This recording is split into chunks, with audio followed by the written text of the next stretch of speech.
Movie के start होते ही हम दो साइंटिस्ट को देखते हैं जो दोनों हस्बैंड वाइफ थे, जिनमें हस्बैंड का नाम क्लाइव और उसकी वाइफ का नाम एल्सा था। और ये दोनों असल में जेनेटिक साइंटिस्ट थे, यानी ऐसे साइंटिस्ट जो अपने एक्सपेरिमेंट्स के जरिए नए नए क्रिएचर्स और एनिमल्स बनाए, यानी दो एनिमल्स या फिर क्रिएचर्स के डीएनए को मिक्स करके एक नया एनिमल्स और क्रिएचर बनाए। दोनों एक मेडिसिन बनाने वाली कंपनी के लिए काम करते थे और इस कंपनी का नाम नर्ड था, NERD नर्ड। और क्लाइव और एल्सा इस कंपनी के लिए ये काम करते थे कि पहले तो ये दो एनिमल्स के डीएनए को मिक्स करते थे जिससे एक नया एनिमल बनता है, और फिर उस एनिमल की प्रोटीन से मुख्तलिफ किस्म की बीमारियों की मेडिसिन बनाए। रिसेंटली इन लोगों ने एक नई किस्म का एनिमल भी बनाया था जो कि एक मेल था और दिखने में बिल्कुल डिफरेंट था, और सेम ऐसा ही एनिमल ये पहले भी बना चुके हैं जो कि फीमेल थी।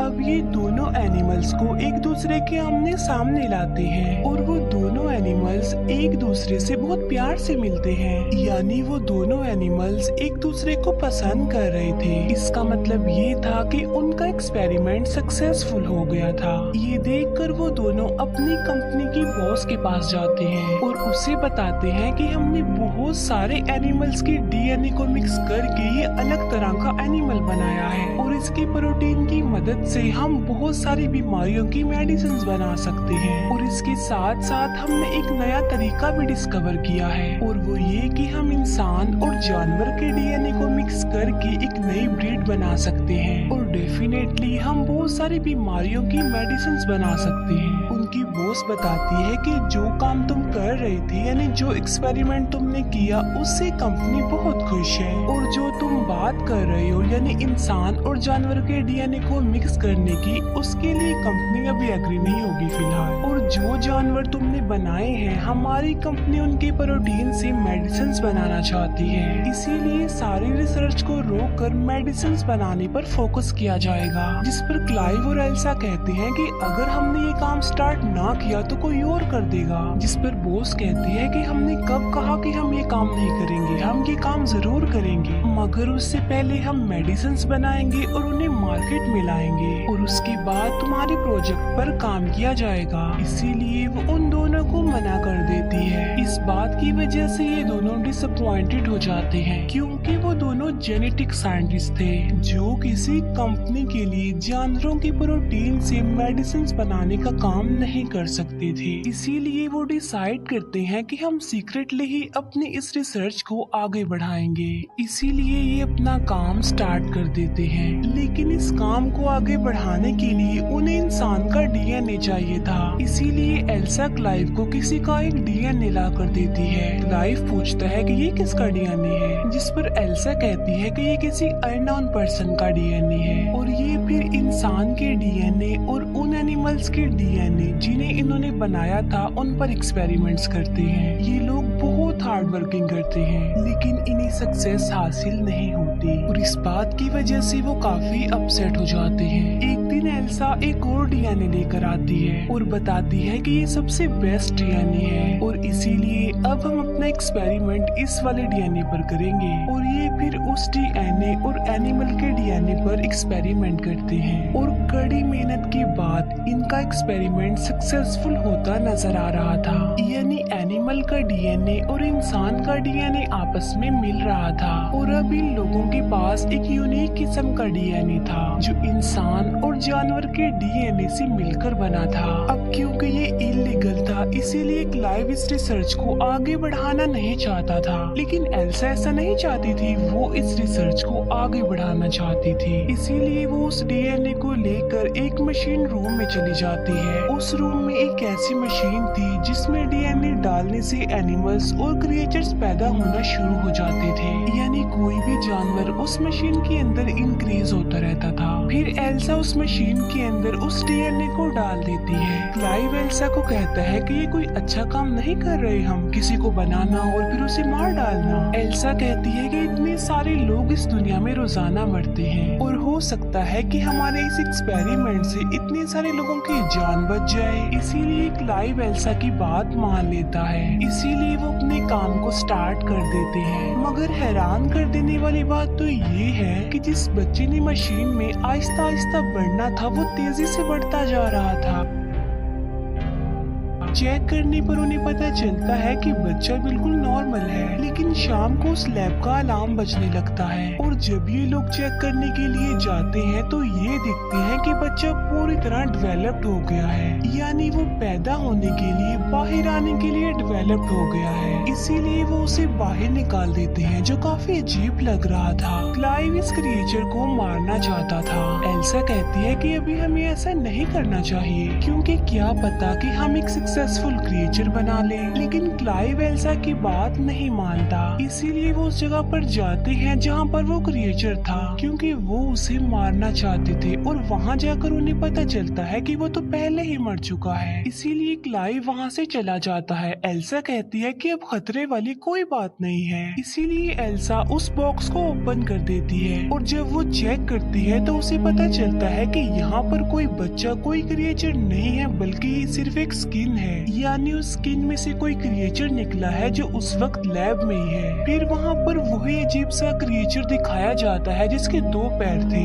बाहर से क्लाइव उस क्रिएचर को देख लेता है और वो एल्सा को कहता है कि तुम जल्दी से बाहर आ जाओ, मैं पॉइजनस गैस ऑन कर रहा हूँ। लेकिन एल्सा क्लाइव की बात नहीं मानती और वो उस क्रिएचर को कहती है कि मैं तुम्हें कोई नुकसान नहीं पहुँचाऊंगी, इसलिए तुम मत डरो। और ये सुनने के बाद वो अजीब सा क्रिएचर एल्सा के पास आता है और उसे डरता भी नहीं। लेकिन तभी पीछे से क्लाइव एक रॉड लेकर वहाँ पर आ जाता है, जिसे देखकर उस क्रिएचर को गुस्सा आ जाता है। फिर क्लाइव और एल्सा वहाँ से बाहर आ जाते हैं। क्लाइव एल्सा को कहता है कि मैं पॉइजनस गैस ऑन कर रहा हूँ, क्योंकि मैं इस क्रिएचर को जिंदा नहीं रख सकता, मैं इसे मारना चाहता हूँ। जिस पर एल्सा कहती है कि नहीं, हम सिर्फ इसे बेहोश कर देंगे, क्योंकि मैं देखना चाहती हूँ कि हमने क्या बनाया है। इसीलिए वो उसे बेहोश करते हैं और उसे एग्जामिन करने लगते हैं। तब उन्हें पता चलता है कि ये क्रिएचर एक फीमेल है असल में, जो बहुत फास्टली ग्रो कर रही है और एक टाइम ऐसा आएगा कि डेवलप्ड होने के बाद मर जाएगी, यानी इसका लाइफ साइकिल बहुत छोटा है। फिर आहिस्ता आहिस्ता ये क्रिएचर बड़ा होता जा रहा था, डेवलप होता जा रहा था। उसके हाथ पैर निकलने लगते हैं, उसका दिमाग भी डेवलप्ड हो जाता है और एल्सा उससे इमोशनली कनेक्ट भी होती जा रही थी। वो उसे खाना खिलाती थी, डिफरेंट एक्टिविटीज सिखाती थी।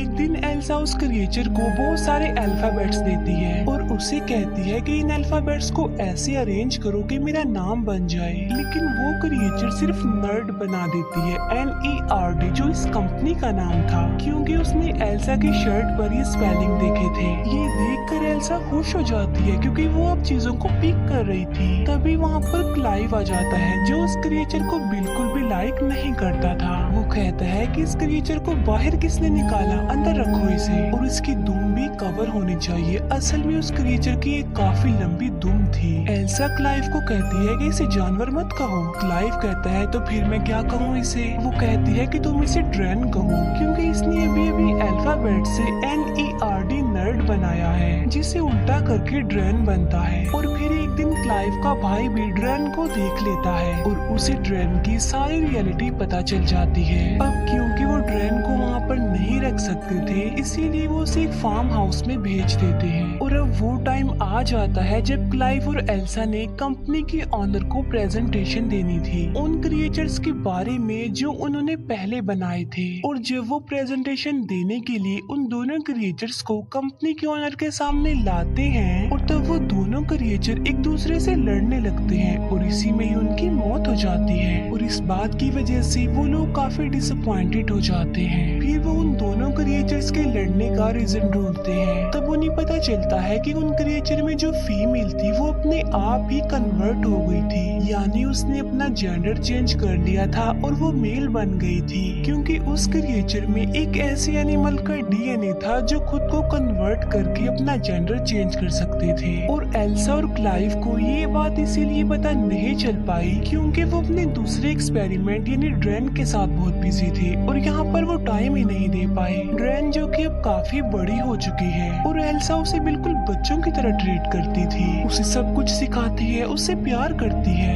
लेकिन एक दिन ड्रेन भागकर जंगल में चली जाती है और जब क्लाइव और एल्सा उसे चेक करने के लिए जाते हैं तो वो देखते हैं कि ड्रेन ने एक रैबिट को मार दिया है और वो उसे खा रही है। इसके बाद वो दोनों उसे घर ले आते हैं। एल्सा फिर जब ड्रेन को खाना देती है तो वो खाना नहीं खाती बल्कि कहती है कि मैं इस बोर जगह की वजह से बहुत ज्यादा बोर हो गई हूँ। ये बात वो अपनी जुबान से नहीं बताती बल्कि वो उन अल्फाबेट्स की मदद से टीडीएस लिख देती है, यानी यहाँ पर मैं बहुत ज्यादा बोर हो रही हूँ। फिर वो छत को फाड़कर ऊपर चली जाती है। तब उसके पीछे पीछे क्लाइव और एल्सा भी जाते हैं। वो देखते हैं कि ड्रेन की तो विंग्स निकल आए हैं और वो अभी बस उड़ने ही वाली होती है कि क्लाइव उसे कहता है कि रुको, हम तुमसे प्यार करते हैं, हमें तुम्हारी जरूरत है, हम तुम्हें अपने पास रखेंगे। ये सुनकर ड्रेन की विंग्स वापस उसकी बॉडी में चले जाते हैं। ड्रेन का दिमाग अब काफी तेज हो गया था, वो चीजों को अंडरस्टैंड करने लगी थी, अच्छे बुरे को समझने लगी थी। एक दिन ड्रेन को एक बिल्ली मिलती है लेकिन एल्सा उससे वो बिल्ली छीन लेती है क्योंकि एल्सा को डर था कि ड्रेन कहीं उस बिल्ली को भी न मार दे। फिर आहिस्ता आहिस्ता हम हैरत में डाल देने वाली एक चीज देखते हैं और वो ये कि ड्रेन को क्लाइव अच्छा लग रहा था, जिससे क्लाइव को पता चल जाता है कि ड्रेन के अंदर जो इंसान का डीएनए उन्होंने डाला था वो किसी और का नहीं था बल्कि वो खुद एल्सा का ही था। इस बात से क्लाइव एल्सा से नाराज होता है। वो उसे कहता है कि तुमने अच्छा नहीं किया, तुम्हें ऐसा नहीं करना चाहिए था। आहिस्ता आहिस्ता एल्सा का प्यार ड्रेन के लिए खत्म होता जा रहा था, इसीलिए एल्सा वो बिल्ली ड्रेन को दे देती है। ड्रेन की दुम नोकदार थी, इसीलिए ड्रेन अपनी नोकदार पूंछ को उस बिल्ली के गले में चुभाकर उसे मार डालती है। ये देखकर एल्सा को बहुत गुस्सा आता है और वो ड्रेन को स्लैप कर देती है। थप्पड़ लगने की वजह से ड्रेन एल्सा के ऊपर आकर खड़ी हो जाती है और वो एल्सा के गले में लगी एक चाबी को निकालती है और दरवाजा खोलकर वहाँ से चली जाती है। ड्रेन के अलग अलग फेसेस उन लोगों के सामने आ रहे थे। फिर हम देखते हैं कि एल्सा वो प्रोटीन बनाने में कामयाब हो चुकी थी जिसकी रिस्पॉन्सिबिलिटी कंपनी ने उस पर लगाई थी। फिर एक दिन क्लाइव कैमरा की फुटेज यानी अपने लैपटॉप की स्क्रीन पर देख रहा होता है कि ड्रेन कहाँ पर है और ड्रेन उस वक्त पानी में होती है और अब क्लाइव को भी ड्रेन अच्छी लगने लगी थी और वो अपने लैपटॉप की स्क्रीन पर हाथ लगाता है। दूसरी तरफ ड्रेन भी कैमरा को टच करती है, यानी वो क्लाइव के हाथ को अपना हाथ लगाती है क्योंकि वो जान चुकी थी कि क्लाइव उसे देख पा रहा है। ये देखकर क्लाइव काफी हैरान रह जाता है। फिर हम देखते हैं कि क्लाइव उस फार्म हाउस उस जगह पर आया है जहाँ पर ड्रेन थी।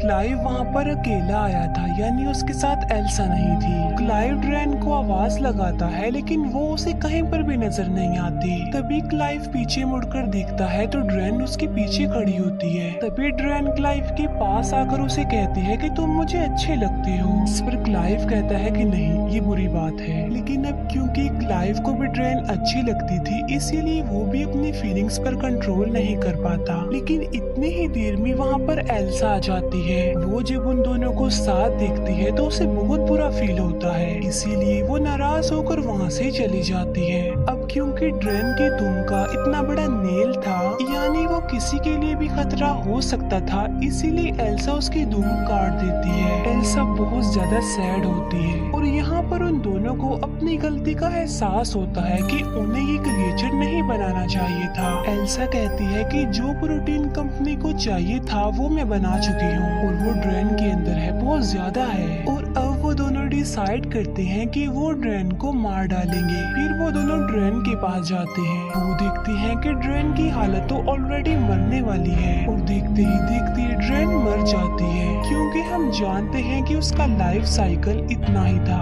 उसके मरने के बाद वो दोनों उसे करीबी जगह पर दफना देते हैं। दफनाने के बाद क्लाइव का भाई वहाँ पर आता है और उसके साथ एक और एम्प्लॉय था और क्लाइव का भाई भी उसी कंपनी में काम करता था। क्लाइव का भाई कहता है कि मैं जानता हूँ कि तुम दोनों ने एक क्रिएचर बनाया है जो बिल्कुल इंसानों जैसा लगता है, क्योंकि जो प्रोटीन तुमने कंपनी को दिया है उसमें ह्यूमन का डीएनए भी शामिल है। इसीलिए अब मैं उस क्रिएचर को देखना चाहता हूँ जो तुमने बनाया है। जिस पर वो कहते हैं कि वो तो मर चुकी है और हम तो उसे दफन भी कर चुके हैं। और तभी किसी के जोरदार चिल्लाने की आवाज आती है और ये आवाज उस तरफ से आ रही थी जहाँ पर उन्होंने ड्रेन को दफन किया था। इसीलिए वो जल्दी से उसी तरफ भागते हैं। वो देखते हैं कि जहाँ पर उन्होंने ड्रेन को दफन किया था वो वहाँ पर नहीं है।